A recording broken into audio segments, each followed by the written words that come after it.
So thank you very much for the invitation. It's really a pleasure to be able to talk about some of these scholarly interests to the public. And this is, when I was in the United States, I studied 19th century ethnology quite a bit, and it wasn't really until I moved to Edinburgh that I had all the access to the original racist records and could start looking at the 18th century more closely. I want to do a few acknowledgments. For those of you who don't know, I'm one of the co-chairs, along with Nikki Frith, of the Decolonized Transformations Project ongoing at the University of Edinburgh. And in that project, we're actually looking at some of the historical antecedents and some of the ways in which the university contributed to the legacies of colonialism and enslavement of Black people and other non-white groups across the world. So this project that I'm presenting on today really is an extension of the work that a good group of people and scholars are already doing. And while this work on ethnology extends my previous research into the origins of racial hierarchy and teleology, this work has benefited immensely from the efforts of library staff, conversations with postdoctoral fellows on the Decolonized Transformations Project, and I'd be remiss if I didn't recognize the expertise of Dr. Ian Stewart, who's done some amazing work on Adam Ferguson and his connection to 19th century or 18th century race theory. And lastly, I want to acknowledge my late professor, Dr. Emmanuel Eze from DePaul University. Dr. Eze was one of the first people to start writing about the racism of the Enlightenment in America in the field of philosophy. And his career was unfortunately cut short by cancer. And I never agree with the man about anything at all. But even through our disagreements, I do recognize now, 20 years later, that it's in my disagreement with him that I've really fallen in love with 18th and 19th century ethnology, and it really continues a lot of the discussions we had on intellectual history. So I want to begin with Eze's formalization of the argument against the Enlightenment.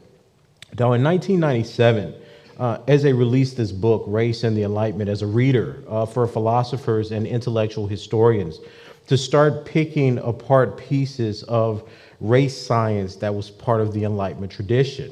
So he really formalized historiographic arguments concerning how we looked at race in Enlightenment era thinkers. Now, one of the things that Eze had to deal with during this period of time was the rejection of the idea that race was a foundational and fundamental part of Enlightenment thinking. These were often just dismissed as personal predilections or biases.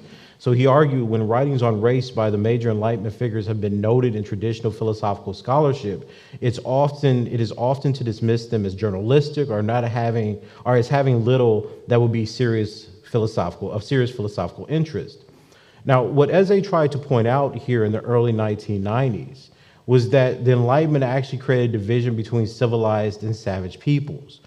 I hope for many people this is no longer a contested idea. I think for the most part people accept this. But 20 or 30 years ago, this was something that was highly controversial in the field of philosophy. So what he understood was that just as the European Enlightenment gave birth to what we take to be liberal ideas, the rational individual, moral autonomy, et cetera, et cetera, et cetera, it also accumulated notions of civilization that were denied to people who were outside of Europe. He says that, because they were looking at these popular travel writings, they contributed significantly to the perception of Europe as familiar and civilized, living in the age of light, while the peoples of other lands, Asia, Africa, America, were strange habits and mores. Savagery could then be physically located outside of Europe, outside of light, so that Africa, for example, was considered the dark continent and terra nulla, or the land of no people. Now, for many of us, we've all heard the debacle, shall I say, and that's a nice word, of going on with David Hume. But I want to be serious for a moment here. One of the problems that we have when we interpret Hume's racism, or the racist footnote, as many people have kind of referred to it in journalistic terms, is that we don't see it as being part and parcel of a larger conversation. Now, for the purposes of this talk, I don't have time to go into the founding of ethnography and ethnology in Germany, because that's kind of a pre-Anglophone tradition. But suffice to say that the debates that you see Hume actually trying to figure out between physical causes and moral causes and the relationship that it has to racial temperament is something that was being widely debated throughout the Western world during this period of time. So what Hume's footnotes actually do, and I'm not going to bore you with reading this whole thing, but I want you to take time to read it at your own pace. is he wants to dismiss an argument where climate determines the temperament of certain races. This is specifically being advocated at this time by Montesquieu, right? This idea that physical causes predetermine the temperament, the perception, as well as the complexion of racialized groups. So Hume introduces a form of skepticism here, where he's saying, well, look, when you can't simply predetermine the way that people think, the way that people act or races act, based on their orientation of being northern or southern or their exposure to sun. Now, the irony, of course, here is that when you look at the footnote, and I'm using the version that is from 1748 in volume 3, he does think that there are certain immutable characteristics with the Negro. So while he'll accept the fact that we see lots of variation even within the temperate zone, so he divides into like the extreme cold, the temperate, and the tropical. Even though northern and southern orientations in the temperate zone show us that people of different intellects and different moral causes and different cultures, et cetera, can have all kinds of varying degrees of intelligence and arts and sciences, et cetera. He didn't think this was the case with black people. So he says, I'm apt to suspect the Negroes and in general all over the species of men, for there are 4 or 5 different kinds, to be naturally inferior to whites. There never was a civilized nation of any other complexion than white, nor even any individual eminent either in action or speculation. No ingenious manufacturers among them, no arts, no sciences. On the other hand, the most rude and barbarous of the whites, such as the ancient Germans, the Protestant Tartars, have still something eminent about them, in their valor, form of government, or some other particular. Such a uniform and constant difference could not happen in so many countries and ages if nature had not made an original distinction between these breeds of men. Not to mention our colonies, there are Negro slaves dispersed all over Europe, of which none have ever discovered any symptom of ingenuity, though low people without education will start up amongst them and distinguish themselves in every profession. In Jamaica, indeed, they talk of one Negro as a man of parts of learning, but it's likely he's admired for very slender accomplishments, like a parrot who speaks a few words plainly. Now, this has been debated for over 30 or 40 years in the United States. There's philosophical and intellectual history literature that is going back to the 1970s on that. I don't want to rehash everything, but I do want the audience to kind of get a glimmer of how the debates about race and intellectual history happened in the United States versus the contemporary debates that are happening here in Scotland. So much has been written about Hume's racism since the 70s, specifically Popkin's work. But the emphasis of Hume to introduce an idea of race resulting from his epistemology and political commitment to white supremacy has been a more recent course of the literature. When I say recent, I mean like turn of the century, 2000s, okay? Now, this debate itself runs contrary to the insistence of historians like Thomas Devine, where even a cursive familiarity with the secondary literature shows that Hume deliberately advanced a highly contested view of racial differentiation and black inferiority, perpetuating colonial enslavement, and something that was acknowledged to be inaccurate even in his time, given the popularity of 18th century freedom narratives by authors like Britton Hammond, Olaudah Equiano, and of course, Phyllis Wheatley. Now, what's interesting about the arguments that Hume is trying to situate is that they really did feed into this idea of physiognomy that we get from Immanuel Kant. So Hume's making an argument. Is it physical causes like temperature, heat, sun, etc., that are determining the psychology and the appearance of groups of people, or is it moral causes, the way that we look at government, manners, arts, etc.? Kant wants to take a physical cause kind of argument. So in the Observations of the Beautiful and Sublime, where he actually quotes Hume, he concludes that the Negroes of Africa have by nature no feeling that rises above the ridiculous.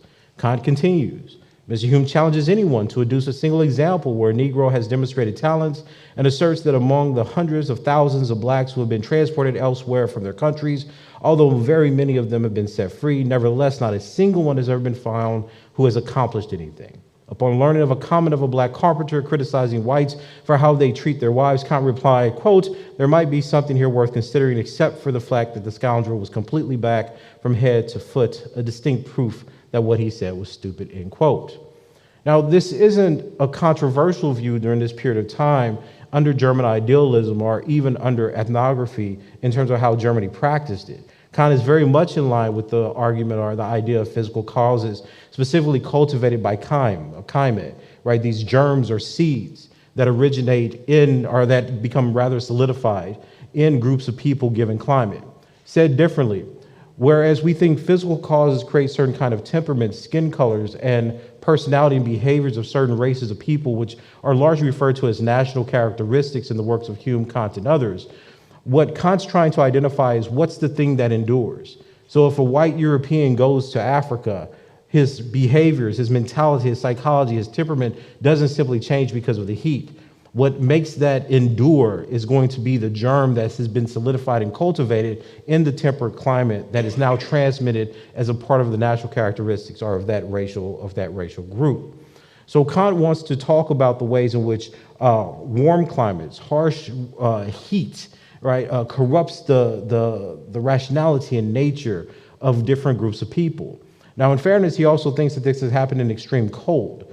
But here he's focused on the ways that heat has created a stench among Negroes, has created our dark skin, has in many ways weighed down our brains and expanded our noses because of the iron particles, which gives us the appearance that we have, including the woolly hair.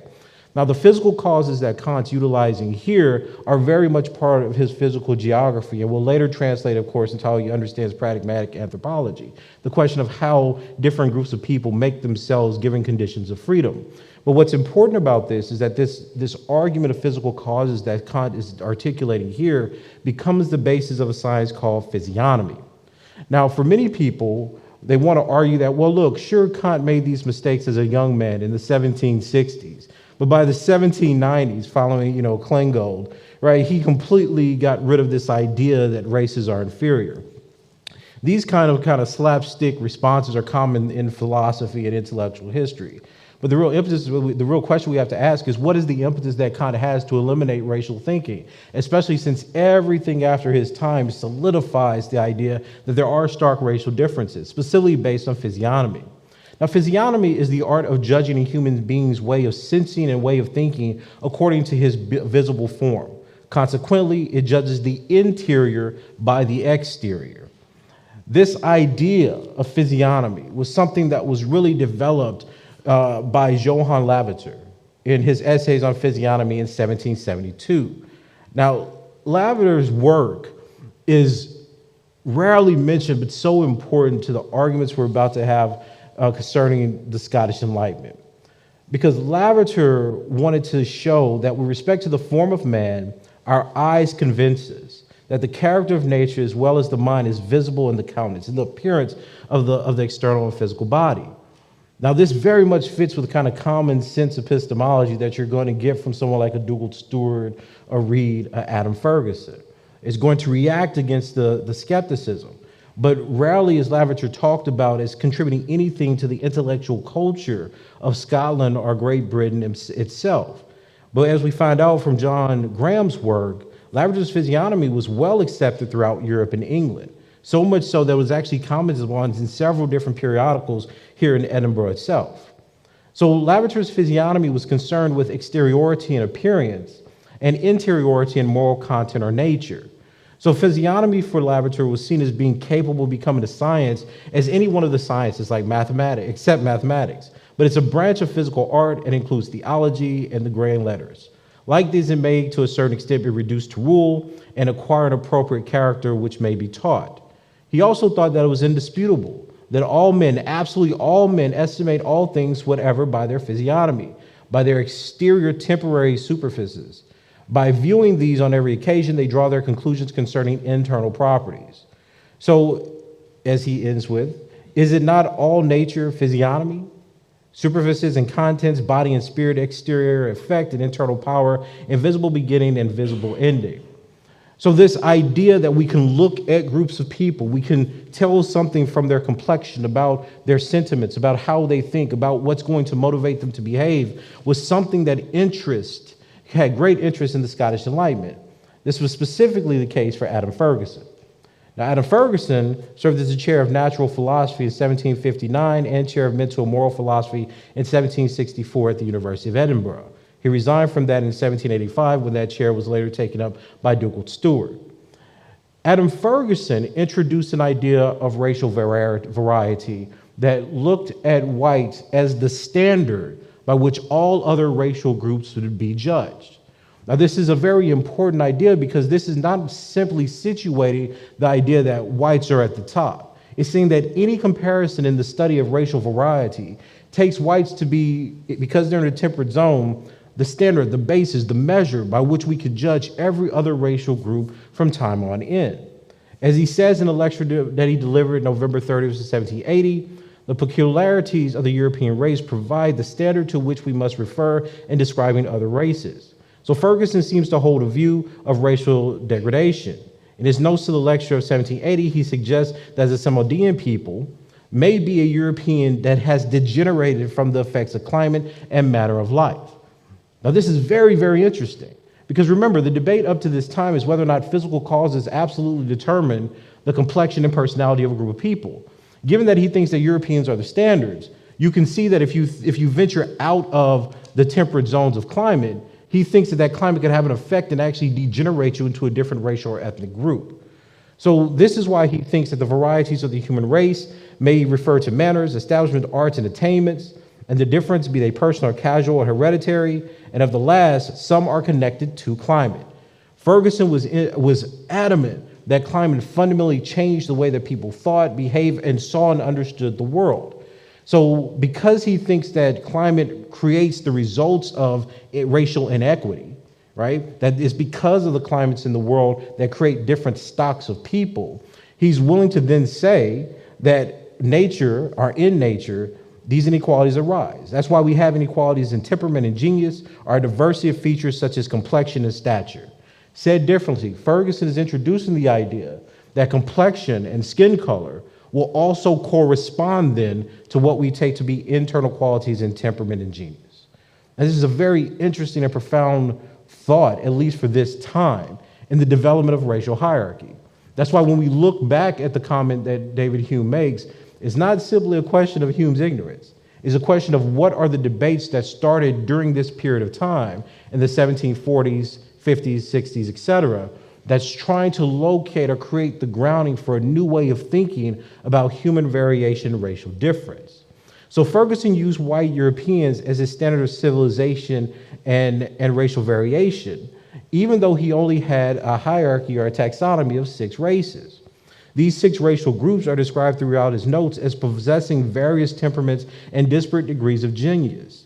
So following Montesquieu and Buffon, Ferguson held a view of climate-based determinism, whereby racial groups in the tropics and the extreme northern climates were racially inferior to white groups in the temperate climates of Europe. Now, after Ferguson gave up his chair, it was taken over by Dugald Stewart.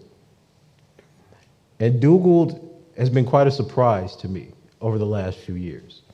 You know, when I arrived in Edinburgh, they put us in the Dugald Stewart building, and I always felt something wasn't right. But it's not until we found the archives that I understood what that kind of unsettling itch I had every time I was at my office was. Now, he was appointed chair of moral philosophy in 1785. Dugald Stewart actually has a set of lectures, right, that his students kept that articulates his views of racial difference and racial hierarchy. Now, what's fascinating about Dugald Stewart is that as much as the first thing we say in Scotland is, we're not like America, Dugald Stewart proves that the Scottish Enlightenment was heavily tied to the debates between slave owners in the United States. So Stewart wants to contextualize his theories of racial origins within the debate between polygenetic theories, such as those advocated by Thomas Jefferson in Notes of the State of Virginia. And I do know that there's a big debate between whether or not Jefferson was actually a polygenicist. There's a great book by Bruce Dane on this where he actually kind of hashes this out. And the monogenetic theories of racial variety that were advocated by Samuel Stanhope Smith in his book, Essay on the Cause of Variety of Complexion and Figure of the Human Species, that was written in 1787. Now, one of the interesting things about Smith is that Smith was a common sense philosopher that advocated the Scottish perspective in the United States.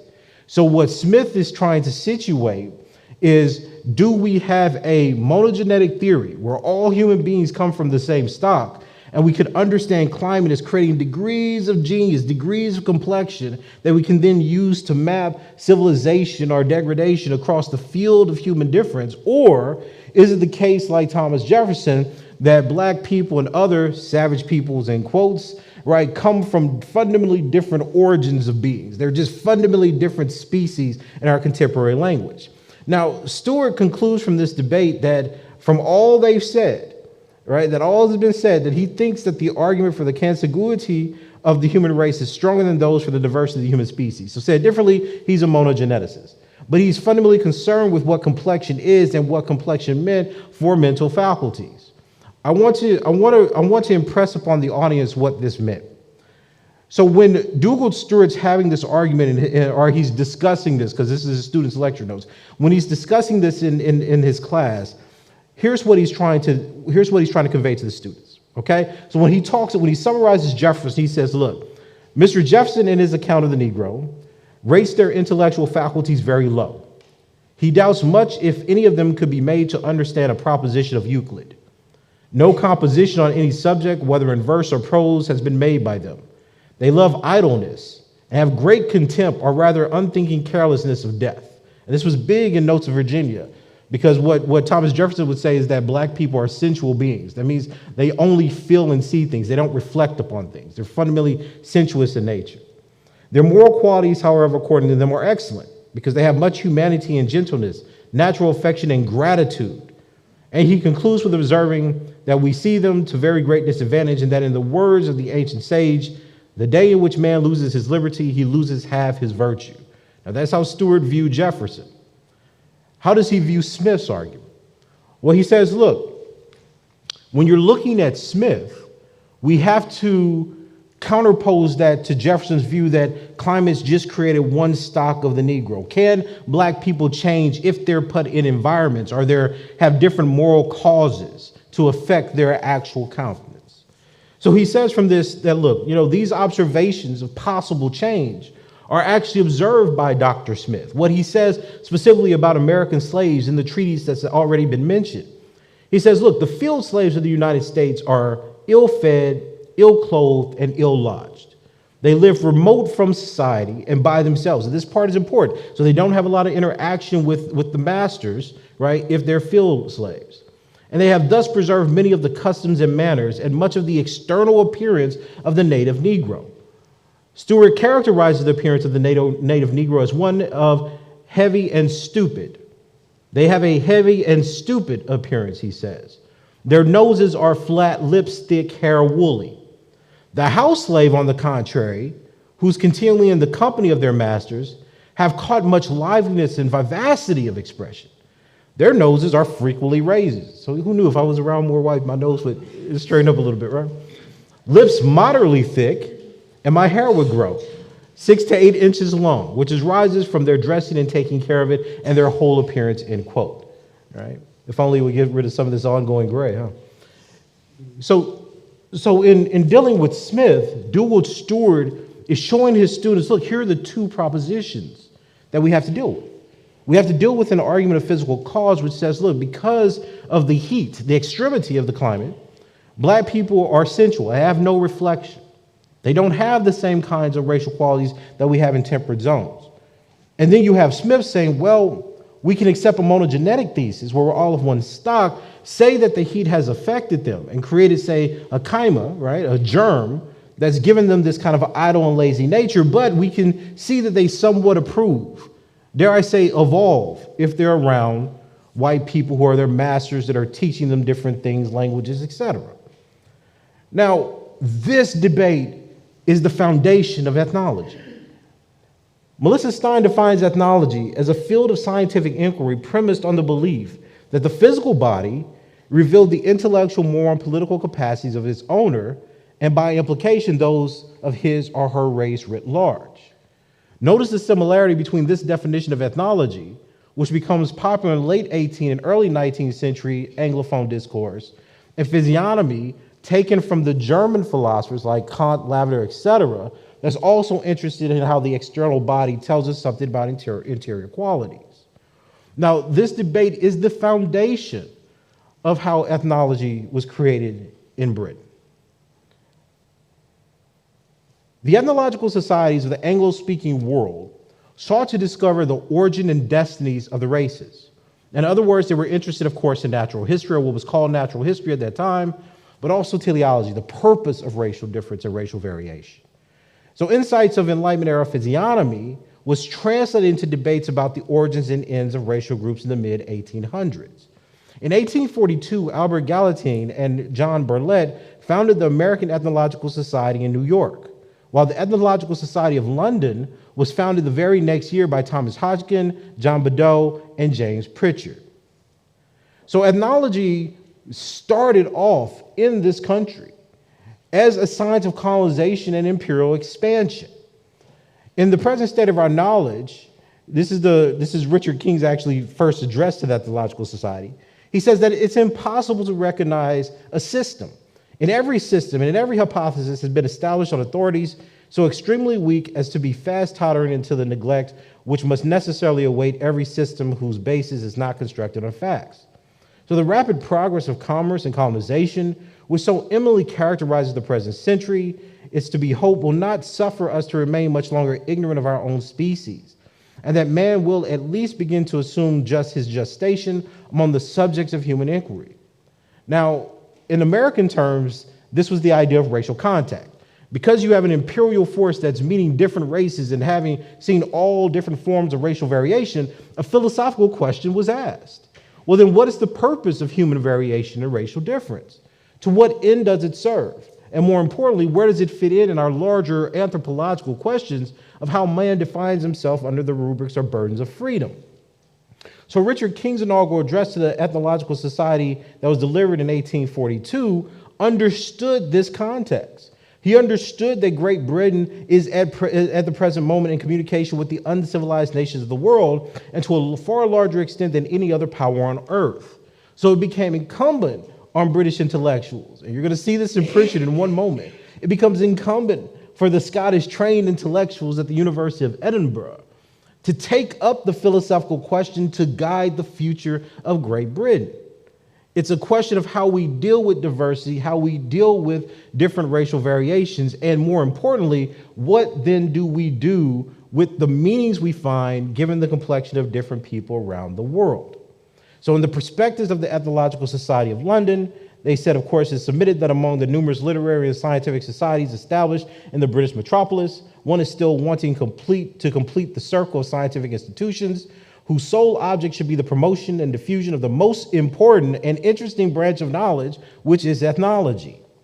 That a new and useful society might therefore be formed under the name of the Ethnological Society, that the interest excited by this department of science is increasingly felt, that its advantages are of the first importance to mankind in general, and paramount to the welfare of a maritime nation like Great Britain, with its numerous and extensive colonies and foreign possessions.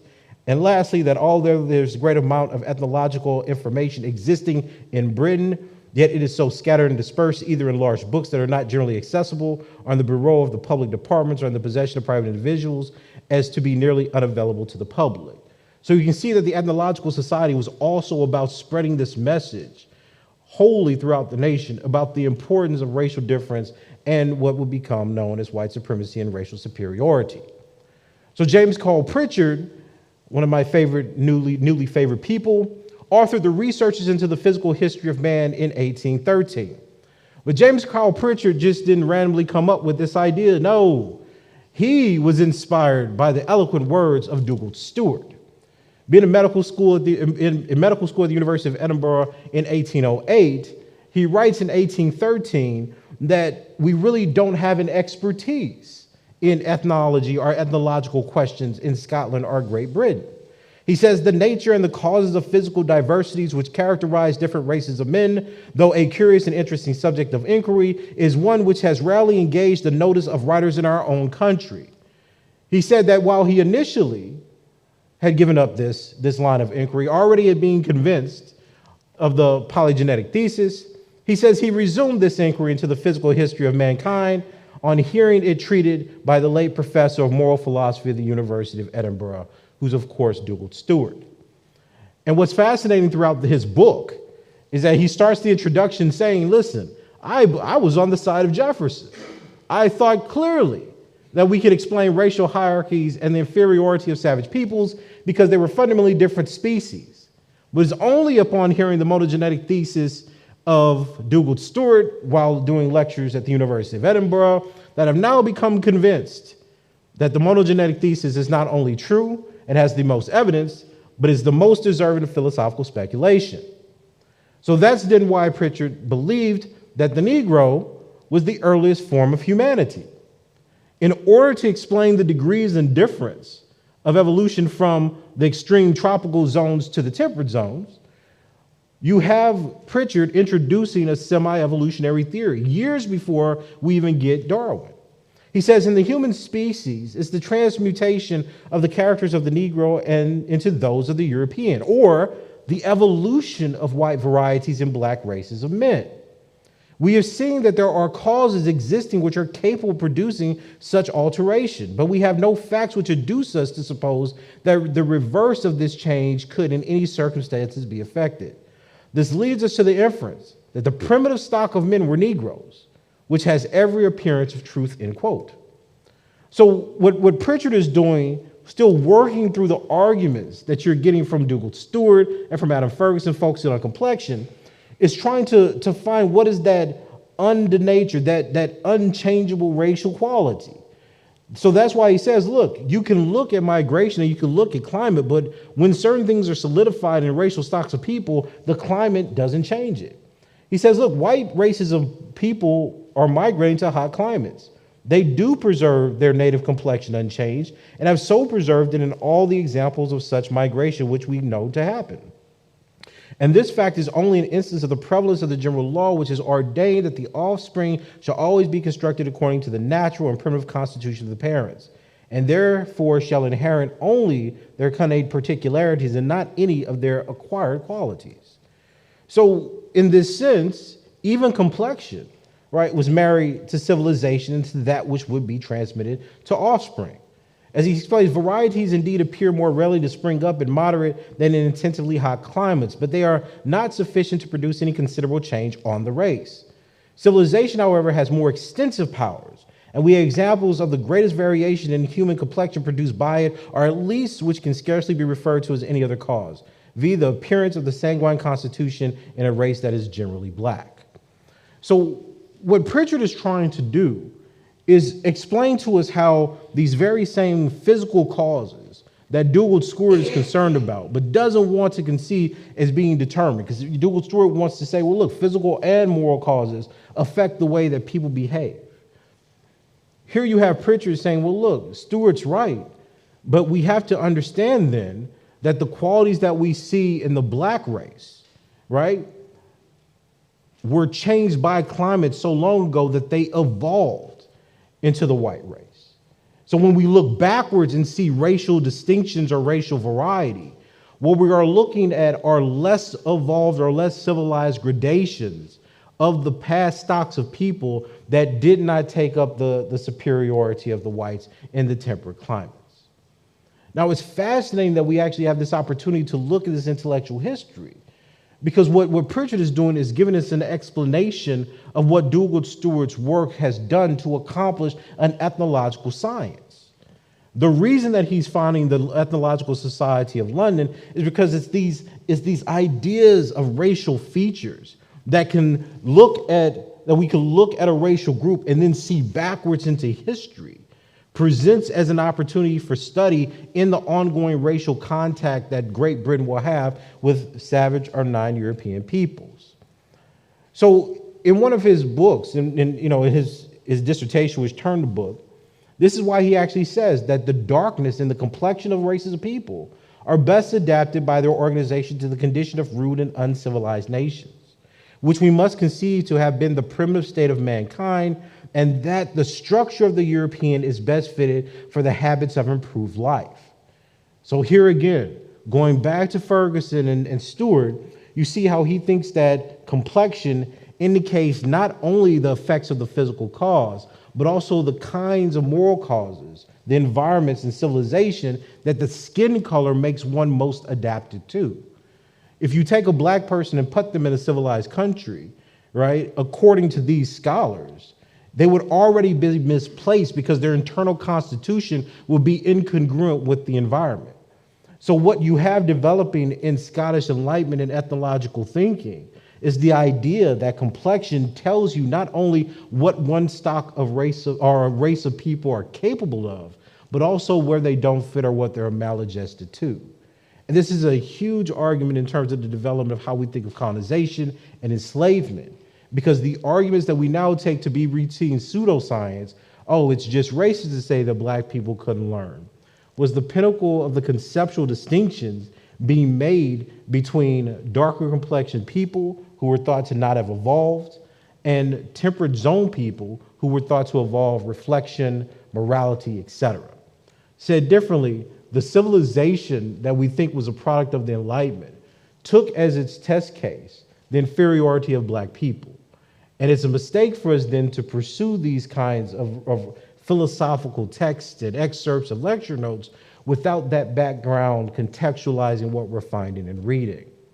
So in conclusion, there's a few highlights that I think that this research kind of unearths. The first is that the University of Edinburgh was certainly the intellectual hub and foundation of British ethnology in the 19th century. Two of the founders of the Ethnological Society attended medical school here and were inspired by the lecture of Dugald Stewart. Second is that the work of Dugald Stewart on questions of race and human variety was firmly rooted in the evidence and debates offered by white American slaveholders surrounding the inferiority of black people on plantations. Consequently, the Scottish Enlightenment cannot claim an objective or speculative distance from colonialism and slavery, which is often done. And third, the University of Edinburgh became the training ground of American ethnologists and spurred the openness of American racial thinkers to evolutionary theories of racial difference. In American ethnological training, we traditionally think that it's with the reading and the popularization of Charles Darwin that we get evolutionary theories or differences between the antebellum and postbellum school of ethnology. The antebellum school of ethnology in America was basically using the Bible. The idea that different races were created by the Diluvian epoch or Noah's Ark, right, the Great Flood. In the postbellum view of ethnology, there's the idea, well, look, there are different groups and stocks of races, and that these are all evolutionary theories, right? So basically, it repeats much of the proto-evolutionary sentiments that we're finding in Pritchard and others. So this also illuminates future areas of research. So the first is, we have a real question to ask ourselves at the University of Edinburgh. Why did so many racists like Josiah Royce, James Campbell, and Samuel Morton, who wanted to justify slavery, attend the University of Edinburgh Medical School after they finished their degrees at University of Pennsylvania? The second is, how is it that we have someone like William Cullen, who was professor of chemistry and medicine at Edinburgh University in 1756, influencing theories like Benjamin Rush's, who was a professor at the University of Pennsylvania, who thought that blackness was a disease and could be cured? And specifically, given that Benjamin Rush taught Samuel A. Cartwright, who was one of the most, I'm trying to think of a nice word to say it, but one of the most adamant and racist white people of the 19th century to justify slavery, how he was taught by Benjamin Rush and utilized many of the arguments of disease to talk about the moral decay and the status of black people deserving enslavement. And lastly, I think in terms of future research, we have to look at the role that philosophy and ethnology had in Robert Knox's training while at the University of Edinburgh in 1814 and his eventual publication of Races of Men, a fragment in 1850, right?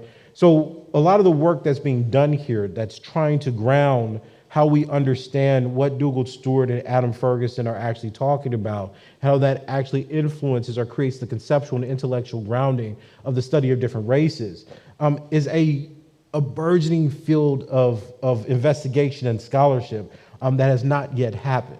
These are no longer the debates of is Kant a racist or is human racist. This is saying, well, let's start talking about the kinds of questions that they're asking and why in every argument about human variation do you find African or black people there? That's the real question. Why is it that the Scottish Enlightenment, just as the American Enlightenment or the German Enlightenment, concerns itself so much with the status of black people? Why is the Negro center to every conceptual endeavor that's being undertaken throughout the West? And that question, right, us investigating the role of ethnology, the impact that it has, and more importantly, how it is being conceptually solidified throughout various disciplines, philosophy, theology, medicine, etc., at the University of Edinburgh, is one of the things that I think decolonization can actually achieve here. So I am now open for any questions. Thank you.